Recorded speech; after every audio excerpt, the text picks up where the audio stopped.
let us presume that what I'm saying is correct, and let us presume that there are bigger games and there's a hierarchy of levels of games. First of all, because I love those games.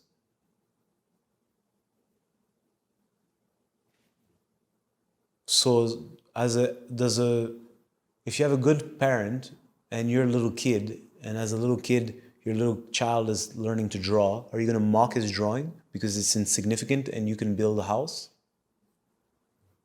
It's a smaller game, but the games are all the same. The scope, the magnitude is different, but the principles are the same. So if that is a real student of the game, let's say we stay with basketball, he has to learn the same things as anybody else who's learning any game. It's just that it's not going to go as deep because the game doesn't require or doesn't allow. If we as human beings are a soul, that means something that is extremely big and connected to the very essence of life itself. How small is basketball? So basketball, the game of basketball doesn't have room for you or all of you. There's only room for a little bit of you. So to master basketball doesn't require all of you, and if you would require it can only handle this much of you.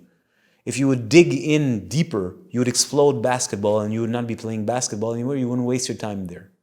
So a person who's dedicated to that craft and loves that game, I love basketball, but clearly not in the same way as a Kobe Bryant does.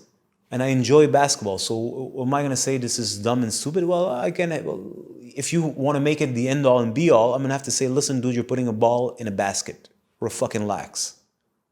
If we remove the arrogance that the basketball player may have about his art form, what is there to say?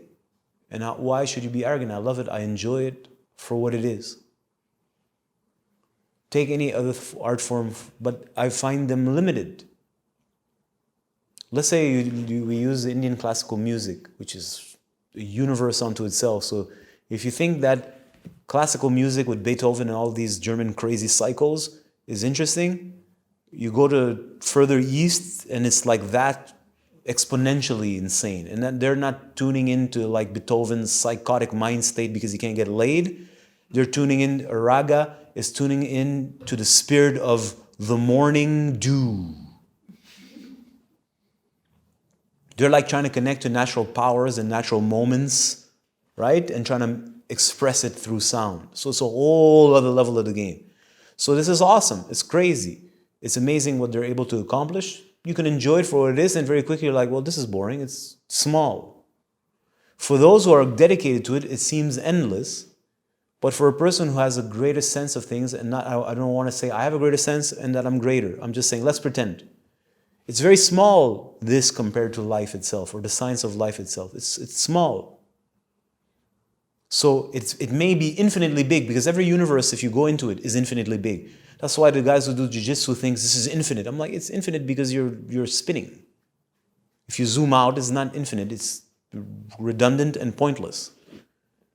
Right? But it's like those people studying microbes. The more you like focus and focus and focus, the more like the microcosm opens to it, and you can just get lost in specks of dusts of God knows what, and it's like, it's endless. I'm like, dude, it's a dust particle. Relax, right? But they're happy with their dust particle. So anyways, I don't want to come across as disrespectful, but the obvious is obvious. And from my point of view, from my prerogative, well, I appreciate what you're doing. And like I always say, if it works for you, enjoy. I don't have anything to tell you. And I'll enjoy whatever I can from what you're offering. But it's basketball, whatever. I played basketball when I was a teenager. I loved basketball. I used it. I have a sense of what it is. And I have a sense of what it would have required for me to dedicate myself fully into it. And I'm like, no, this is not my avenue. It's not deep enough for me. I'm looking for something deeper, and it's not found there.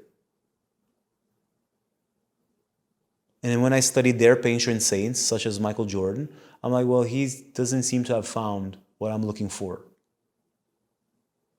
What is he looking for? Everybody's looking for mastership. And why? Because you want to achieve peace and fulfillment. And when I look at him, which in my humble opinion, he is the supreme version of that, He's the Wayne Gretzky. I'm like, well, I don't want to disrespect the brother. I don't know the brother, but it's like he's clearly not found what he's looking for. He found something, but he hasn't found what he's looking for. So it's like, that's not for me. It's not my path. And obviously, my karma and the way I'm set up is clearly it's not my path. So we can say, if we want to look at it from a little more New Age angle, we can say that all these different worlds are little schools for souls who want to train in the arts of achieving perfection. We could look at it this way. Or we can say these are traps where people spin endlessly because once they achieve some kind of greatness, their ego now becomes so big. Ego meaning false identification. I don't want to get into this. The point is, I enjoy what is there. I enjoy what creation has. I enjoy it for what it is. And the cats who are doing this, I have a tremendous respect for a person who dedicates themselves heart and soul into something and masters it because I find it beautiful when it's genuine. Then there's fakers. That's another subject. I really appreciate it. And if I can be of service to these people to help them settle deeper into what they're doing, I'd like to, I'd care to, and they would be even better devotees of their game. But then there comes a threshold where if they go a little too deeper, they start to like, it's like there's an arena and it's like, and for them it's their universe. And if they go a little too deeper, they start to like, yo, what is another world behind it? I'm like, oh, if you do that, you're fucked because you can't go play basketball like before again. That's what Kyrie Irving is kind of going through. I enjoy seeing them. Like he's like, there's something else. And he goes there and kind of panics because his whole life depends on the money he's making doing basketball. And like he's Kyrie Irving, the basketball player. But he's like, I want to go see over there. But if he goes further, how are you going to go play basketball again? You can't go. Like if you go, you can't go play basketball because it doesn't make any sense. It's like, this is pointless. I'm putting a ball in a hoop. Doesn't matter how great it is and there ain't nobody handled the ball like Kyrie. He's awesome. He's fucking divine, right? But it's like at the end of the day, right? But you do have shoes with your eyes on. Anyways, let's move on, please.